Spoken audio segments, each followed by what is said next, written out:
Hello again, everybody. This is RobBoberty, and welcome to Seul, alone. Seul is French for alone. I'm not positive I'm saying it right, so I'm not going to say it anymore. It's about to begin again. Shh, I know. Well, how far do you think? Not very. Now keep quiet, would you? We're about to begin. Okay, I don't know what that means. It is kind of a narrative fiction horror thing. I believe it said there was some, just kind of by way of warning. Wrong one. It is surgical and body horror, just to warn people ahead of time. Some people do not like that sort of stuff. Looking for something. Oh, I scroll. Okay. Everything is black, but it feels thick, almost blankety. Complete darkness totally surrounds you. All you can feel is a hard floor beneath your feet. It's smooth and polished, you're sure of that. The darkness can be felt against your skin, like it has a solidity to it in some way. There are no sounds or smells, but you feel if there were, they would have to work slightly harder to move through this velvet veil of blackness. You hear a lady with a soft, silky voice. Looking for something, darling? Let's see. Wait, where am I? Wait, where am I? Oh, darling, you're back where you've been before, but never happened to stay too long. You always seem to have your mind... Why can't... Oh, I got a drag. I thought I scrolled before. Seem to have your mind made up and bags packed. Come to think of it, her voice does have this familiar feeling, in a way. Could this be a dream? Is this a dream? What is your name? Let's see. Is this a dream? A light begins to glow a few feet in front of you. 3 cats sit upon rocking chairs. The female voice begins, well, of course, darling. It's where everything comes in a fully unconnected circle, where 3 is 1. Do you ever listen to a song for that one part? This is that part, where it folds in on itself. What? You think to yourself? Oh, darling, you should rub your eyes now. Okay, I will rub my eyes now. Everything comes into focus. Everything comes into focus, almost pushing the darkness away. It's her, the voice. She's slumped in the chair looking at you, almost as though she's watching you without any interest. Like she's seen a familiar face she knows all too well, almost completely knowing you. Emiliana is the name, darling. Nice to meet you. I think I keep almost giving her a southern drawl, not a southern kind of voice, and I don't know why. She smirks coyishly, as if knowing something you do not. Don't you want to know my name? A pleasure to meet you. May I call you Leanna? I feel like I know you. It's so strange. Well, darling, I would imagine so. After all the things you've done to me. She smiles flirtatiously. Done to you? Yes, done to me, over and over again. The games we've played, the pain you've caused me, the pleasure. Oh, darling, the pleasure. She breathes deeply, slowly pushing her chest out, sinking even more into the chair. She closes her eyes. Her hands move down towards her knees and slither up towards her inner thighs. I think you have me confused with somebody else. Maybe she's crazy, but this is too good to turn on. I think you have me confused with somebody else. She opens her eyes and looks you up and down, studying every single inch. Her eyes and face all of a sudden switch from seductress to a stranger. She quickly sits herself up while straightening her clothes and lifting her neckline slightly higher. Oh, I see now. Her voice is sharper and more estranged, less breezy and more businesslike. I don't know how loud this background music is. She keeps staring at you, but her eyes stay transfixed on yours, searching, studying, weighing your soul all through your eyes, all through a stare. After a short while, which actually felt a lot longer than it was, she breaks her stare, and the faintest smile emerges just below the stillness, then disappears just as smoothly. Like a large lake fish slowly and calmly rising to the surface to gulp down a piece of floating food, then heading back into the cool depths. Yes, I see now, darling. You have a reader with you. Well, I can't help you with much. Not in the state you are in. There's no fun to be had now. Perhaps next time, maybe. I think you'd best be on your ways, and I have other things to worry about. But it was good seeing you, darling. I'll be seeing you next time. Okay then, move on into the darkness. Oh, what is that? Is that a baby? Is that a doll? You walk on for some time, mainly just listening and waving your arms before you in order not to walk face first into anything. But you notice this is starting to gain longer breaks between each arm wave. Wait. Like your brain is getting used to the fact that there's nothing in front of you. Every now and then, a bit of fear pops back into your mind. Then there could be a wall or a sudden drop in front of you. So you slow. Caution slows your movement, then relaxes again after some time. This is exhausting, you think to yourself. Then a light pulses dimly just ahead. Like being lost at sea and finally noticing the light emerging from a lighthouse after being misplaced at sea for days. The light offers hope, land, salvation. You move towards it, but slowly and cautiously with a serene calm. It could be the exhaustion or it could be precaution. It's too hard to tell. But one thing you already know is in this place, sometimes the land can be more treacherous than the sea of blackness. See, shall we walk over to the light, stick to the darkness? Hey, reader. Yeah, you. Pick this option. Wait. Okay. Is that me? Okay, I'll pick that option. Everything freezes. Your character, the darkness. Even though it's dark, you feel it all become still. So still, in fact, that you seem to be here, but also out there, or in there, or more just where you happen to be at this very moment. Okay, texts and sounds, noises are all that follows. Did we just break the fourth wall? The sounds carry themselves on, pre-recorded echoing of what was something before, but drifting on, letting go, ejecting you, making you once again aware of yourself and your surroundings. What self do I speak of? The voice inside you, of course. Surroundings? Well, where you are at this very moment. Quick, do me a favor. Look up and around. Ooh, I wish I could see what you are seeing at this very moment.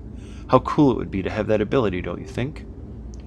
But let's get back to that inner voice. You know, this one reading. Can you hear it? Have you ever studied it? Really? I mean, really listen to your voice? Okay, this is going to make me self-conscious now. I'm not sure how much it's talking to me and how much it's talking to the character. It's very confusing. The truest narration of all these happenings. Of fiction, but somehow a solid world within your mind, following letters to words to voice, your voice and my words.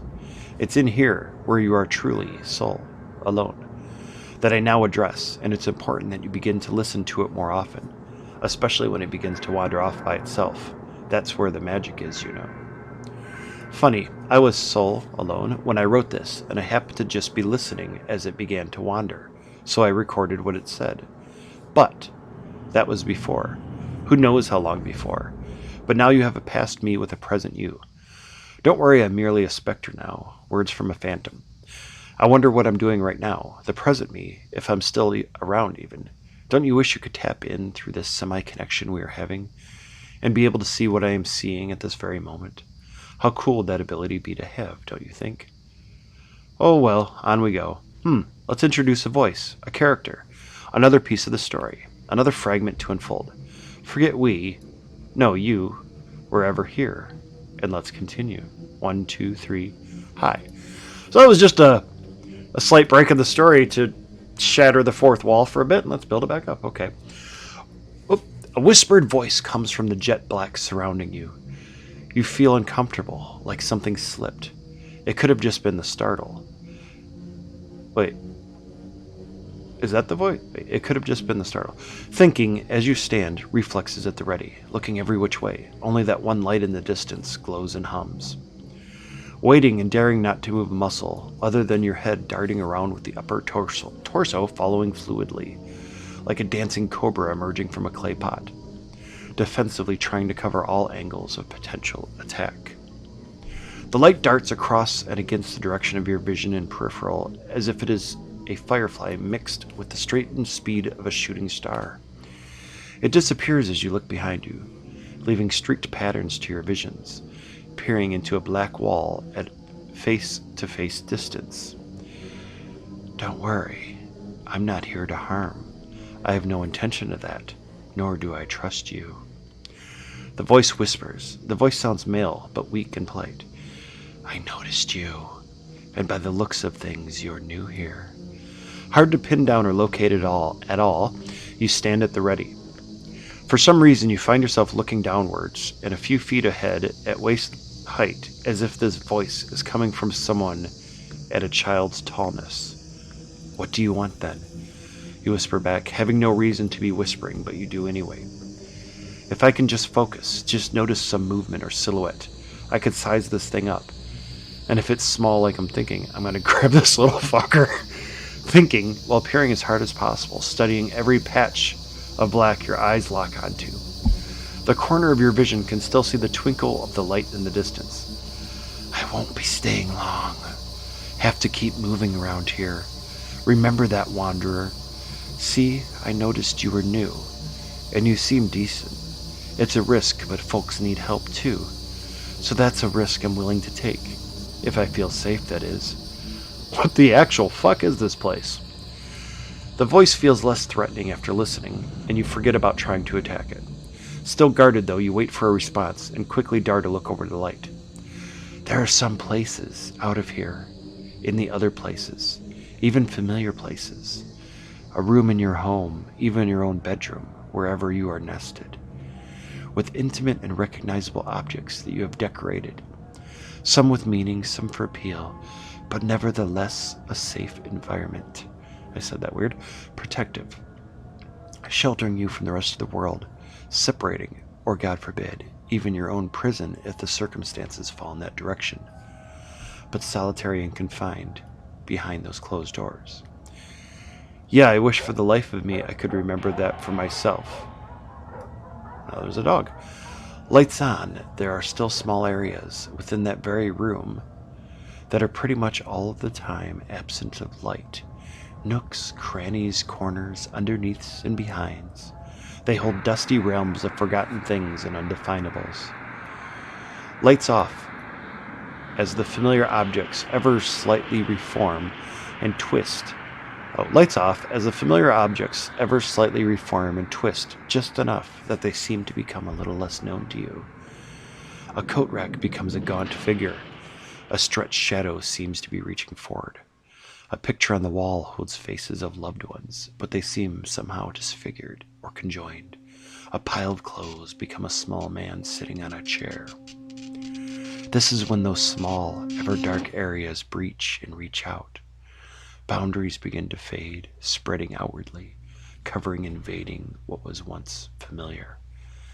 That ever-dark in its blackest center is where soul sits. Stare long enough with patience and curiosity. As sleep begins to overpower you, you will see what I say is true as its door hinges loosen and the locks undo. Soul opens up. So I'm in... The voice cuts you out. I have helped with what I know. There's nothing more. You understand a little farther now. I've played my part. We may bump into each other again. Plus, I think you have a light you are planning on heading to. Sometimes you need to unfold all options to find more answers. Best of luck to you. Wait! Nothing as you stand there, somehow feeling the presence of the voice has already moved on. Just as quickly as it came. Despondent, with no way to give chase, you turn your attention to the pulsing light and begin to meander towards it. Onwards! Hello! What the hell? As you move closer, you realize the light wasn't pulsing at all, but swinging back and forth. Slowly coming to a standstill, it now just sits above a man with no arms, sitting on an old cane and wood chair. He's staring right into your direction, but it seems as though there's been no notice of you yet. You are still in the darkness, just out on the boundary of view. I know you're out there, he yells. Walk into the light. Let's walk into the light. Let's have a conversation. You step into the light. It feels surprisingly warm. For some reason, you smell menthol and mint. The man is breathing steadily. He still hasn't made eye contact with you yet. His head is slightly tilted as if he is listening intently. You shuffle one of your feet to make a sound. He turns his head towards you. You realize he's... Yes, I am blind, he states, beating you to the thought as if he knew the shuffle of a foot was a test by the stranger for him. And armless, in case you didn't notice. A foxy smirk slips across his face as his head juts upwards. He has a gentlemanly voice, young but stern. He seems in good mood, and you feel relaxed around him for some unknown reason. I like how it has it gives a description of the voice after I start saying it, so I have to kind of guess. Just go with it. There are no walls around you, But the paneling of darkness has this way of making you feel as though when stepping into the light, it's like stepping into another room with divisions, an inside and outside, the works. All the rules of physics a room comes with. Odd. You think to yourself, you think to yourself. As you quickly glance at the surroundings, there's the cane chair he is sitting on, and the floor is a polished dark red wood with heavy grains across it. The deep yellow light bouncing off of the floor gives the atmosphere of a thick wine red look to it all. It tans the man. He seems calm and cool, almost like a skin-toned brush stroke at the center of a canvas, completely monotoned with this warm red. His pants in the chair are almost the same shade as the floor. He almost looks like a torso with a head floating in space. His pants are dark khaki, and he is wearing blackish red boots. He is tall and gaunt. If he stood up, he would lurch over me, probably. Walking the darkness, I see. What brings you over to me? I see. What an odd thing to say. The darkness. Yes. Where is this place? Well, it's not dark in here, is it? For me, it's dark everywhere, but at different depths of gloom. It's the nothingness with a lot of something, someone's and somewheres. I didn't invite you. You must be a drifter, a lost, or both. You better keep lost, drifter, for everyone's sake. Never stop. Never become still.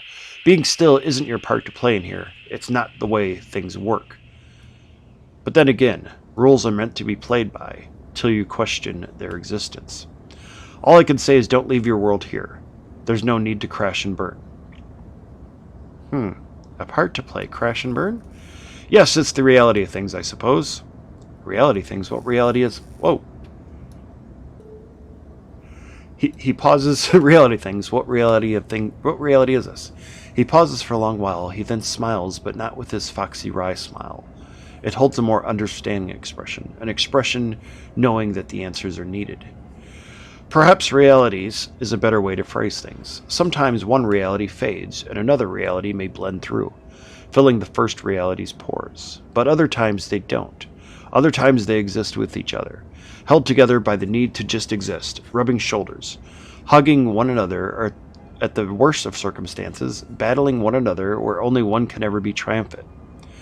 It is at these times a fight for survival turns ugly, where one must eat the other who succumbs. I've seen this ugliness. I've been this ugliness. This ugliness is not just a state of mind. It is a necessity here, a mechanic of the workings, a rule of survival. Love-hate relationships, but relationships nonetheless. All destined to set each other on fire at some point, lusting for each other like colliding galaxies. Then another may be born, making it three. From Seul to Le Crumbs, and then to over there. Not sure quite what all that means. Sometimes, though, it's just a vacant lot awaiting construction to begin. A joke said in a room of unhappy individuals, left to linger and dry in the center of the room, then to go on its own way, where it pleases, because it realizes within its own existence that it is not welcome there. Some sell themselves to the highest bidder. Some, well, they just fade away, move on, burn themselves out. Perhaps they are the smarter ones. You notice his stature change and an air of seriousness fill the room. Even the light in the room seems to slightly warm and darken, adding a dense gloom as he leans back against his chair. Long and tall, chest and ribs exposed, lay bare. Human existence is lonely, he sighs and blindly stares at you. It's tasteless and dull, full of negativity, subordinate, sitting below that big fiery ball. Who gets to decide things? Anything. All things. And when decisions are made, who gets to enforce it? Should it entail surrendering all freedom? Is that the answer? Place ourselves in the decider's hands, the reader's? Pah! Or in the baker's hands, and hope the decider or the baker knows what's best for us? Why trust either of them? Ha! It's blind faith in a whole truth. He shifts slightly and you feel yourself do the same, like someone yawning across the room and you in turn suddenly need to stretch your mouth. Maybe, thanks to duality, one did not actually come from before the other, and one is therefore not stronger than the other. So maybe, just maybe, the decided possibly even existed before the decision was even grappled with, to begin with. If duality is the case, then they're all going to end up polarized in one extreme or the other. The cynics will lean towards the negative, the optimist leaning towards the positive. Ha! Really, neither one of them is more correct than the other. In fact, they're both equally incorrect. All they are really doing is playing favoritism games. If one recognizes the whole for what it is, then it is plain to see that getting caught up in either pole position is really not the place to be. He leans in, and although you know he is blind, you feel an odd sensation that he is staring right at you. Not just at you, but into you. You suddenly feel less comfortable, violated in some slight way, naked almost. So, what of non-duality then? Wait, is that me? Oh, that's it. Well, it's foreign and not welcome as a concept to either of the extremes. Why? Because letting go of these attachments would mean a loss of identities. Yes, they're precious fucking conceited identities. So, why even stop and ponder then? Why contemplate issues that were never were a bother to you? Why build castles in the air? Because this needs to be addressed in order to understand the order of here. The purpose, the answer, the darkness you find yourself in, and all that it holds in here, this place we name Seul. All the baker has built, and the outside where the crumbs dwell in the crumbs. From those fucking Lumina to Wrigley, the origin place, or over there. So many characters at play, so many answers to find. But I tell you this, Drifter, here, Seul, where this darkness sits, it really is the connector, the key to all of them, the glue. Would you like to hear what that answer is? There's a lot going on here. There's a lot to absorb. I really don't... Okay, it's like I'm in a place... I feel like what I'm kind of getting out of this is like I'm in a place where ideas exist solely as ideas. Like it might just be a dream and that might be it, but it's like what he's describing is almost like if someone has an idea, it becomes a place here or becomes a thing here. And so these ideas kind of mix and or overtake each other or mix together or whatever. I don't know. Would you like to? Yeah, let's hear what the answer is. I forgot the question, I think. Well, it keeps jumping too much. The answer is nothing anyway. Fucking nothing. There's nothing existing in the first place. Do you see it yet? How negative, how pessimistic you may think. Well, that couldn't be farther from the truth.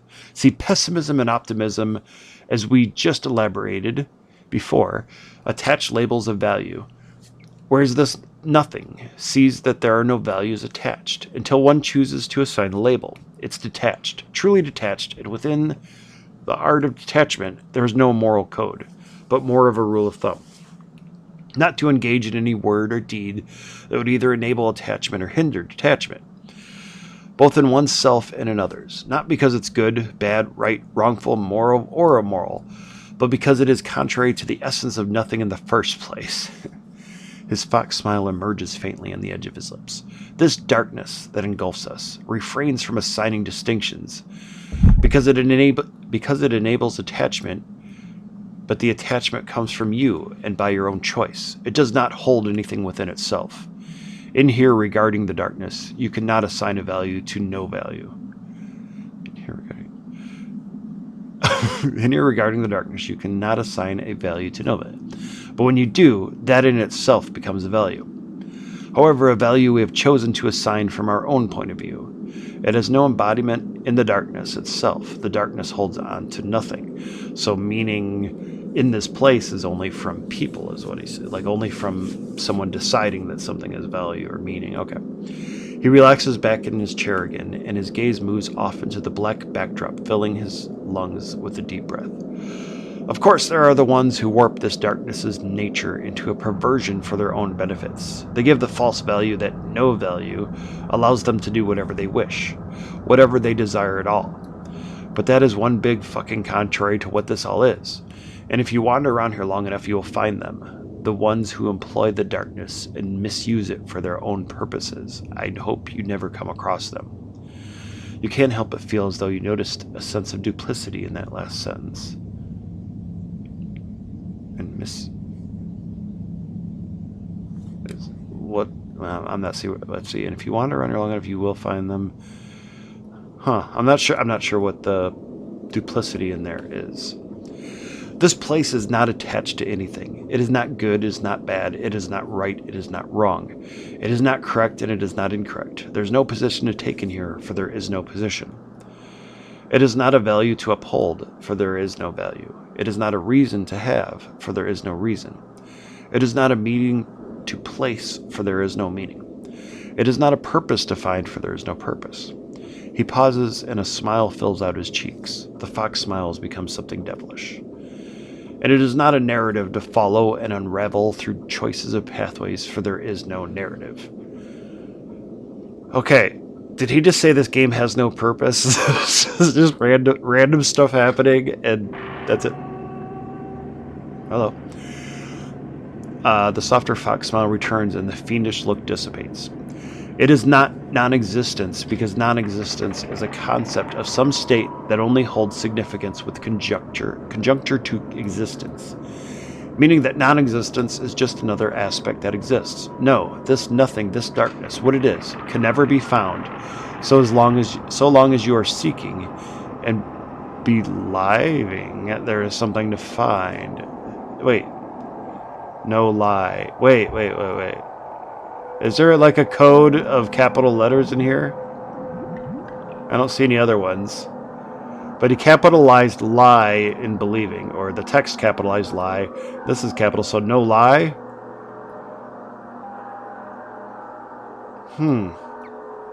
There is nothing to be found. Nothing and no thing. But it is not a suffering zone. Bliss, perfection, utopia, mist, smoke, fog, void, or even empty space. It is nothing you can point to or allude to. It is not any sort of quality or state of being. All that is something, and there are no somethings here that actually are part of the darknesses. And there are no somethings here that are part of the darknesses form. They are merely indwellers, something filling a sort of space. It has no labels because it is beyond labels. This shit doesn't feel like nothing to me. It feels like something. I'm something. I am. Surely if I am, then this is. Or is it not? Is it really just nothing? How absurd. A way station of nothing. You think to yourself as your head hurts and you're filled with a feeling that there's something not quite real about any of this. You and all of anything that is something here is just a visitor, a tourist, a tenant. You should really try to understand what it is you think you are getting yourself into. And to understand this is to reach an understanding that there really isn't anything to understand. So this is like a true emptiness. Not even the lack of things. It's true nothing, true empty. And the only thing that's here are things that are like visiting. But it's, I guess. But looking at you, I think you're still not ready for it. Because you play this game with choices and pathways that have attachments that you can never get rid of. Your ideas, beliefs, concepts, and convictions make you choose your very path to here. Your values, purpose, meanings, outside narrative, your distinctions of good, bad, wrong, right, evil, good, correct, and incorrect make you play a game that isn't worth playing. But you still cannot tell because you have played it as everyone else. And you have played it sole, alone, with all of us in here, and no individual necessarily has a place in it. His body relaxes and his head leans back over the chair. His neck stretches as his Adam's apple punches out from his throat. It moves up and down like a ping pong ball pushed by air as he whispers something over and over again. You cannot hear it, but his voice sounds like a wet serpent moving through reeds in shallow gray water. Wow. I gotta know what he's whispering now. I was gonna just move on. You move closer, but it is still just a whisper, almost as if he has intentionally lowered his voice. This feels like a trap, but I want to know what he's saying. Let's move in more. You move in close to him, leaning towards him to hear his words. You notice he has a stale sweat smell to him. You listen as the word slowly fights its way through a sticky, stringy gargle of secreted phlegm. Fodder. Oh, shit. I think I just died. Hey, come on. I'm trying to scroll up. Fodder. Nice. He lunges at your throat before you have time to react. You feel his teeth bite into you with viciousness and a gripping power of lockjaw. You try to raise your hands, but the strength is already gone. He hangs onto you and with monstrous strength as he raises himself from the seat. You are lifted off of the ground, dangling from his mouth, like a lion with a fresh kill, as your throat tears away from his mouth under your own body weight. You hit the ground like a ragdoll, gasping through blood curdles for breath as your body enters shock. You feel the air enter coolly through your open throat with every single inhale. Your tongue feels like a piece of floppy raw meat in your mouth. A cold chill rises over your body slowly but steadily, like foam raising in a sink or bath as the water runs. Your blood leaves you. You feel the darkness invading you as your body loses all control and begins to slowly twitch like in a deep state of sleep. Every twitch brings your consciousness back and then begins immediately to slip away again, till there is nothing left, till you are... He looks down at you, eyes glazed over with no real focus. Blood drips from his mouth as he spits the chunk of your flesh to the side. I consume you, not for any pleasure of eating you, but for the enjoyment of vomiting you up later. I don't know what that means. Unless he's like absorbed my essence or something. I don't know. His bloodlet smile has turned to true menace as his pearl white teeth shine through as white marbled tombstones. Some say there's a sort of tranquility in the end, an equilibrium of bliss and eternal rest. Like arms of angels come to hold you, casting off all pretenses, allowing you to wholly and finally let go. How fucking optimistic when one is truly soul alone. Well, that was something. I don't know if I want to play it again because it takes like a half hour and I feel like one could be longer. I kind of want to stop here because that was just like a lot to take in. I don't know if all the stuff he went on about is kind of the point of the game or if that's just his part of it. That guy, like if I had gone somewhere else, would I have a completely different idea? I did have that like fourth wall breaking moment earlier. I don't know if those two are supposed to be connected or if these are all different things. I don't know that it's supposed to mean anything. I feel kind of lost in a lot of ideas, and I don't really know where to go from here. I feel like I need to absorb that. I will probably play this again. I don't know if I'll make a recording. If anyone wants to see a recording, I'll definitely record it. But I feel like I just need to stop right now, let that absorb and marinate in my brain, and then maybe play it again later. The link is down below. This is not a free game, but it's only $1 on itch.io. I think it's itch.io. There is also a prequel game called The Day Before. Yeah, The Day Before. Wait. Yeah, The Day Before. Oh, I just lost the window. The Day Before. That one is free. I did not play that. They came out around the same time. I think this one came out like right before that one, so I just played this one before I bothered trying to play that one. But I might play that one too. I think that might be a lot different. I think it is still kind of the text narrative kind of thing, but it says it's like a prequel to this, so I don't know if maybe I died and this is just like an afterlife. I don't know. Kind of the place in between worlds, the nothing that is truly nothing. I don't know. There's a lot of stuff here. So I'm going to stop. And thank you for watching. This has been RobBoberty with Seul Alone. As always, like, subscribe, and shares are always appreciated. And I hope you have a great day.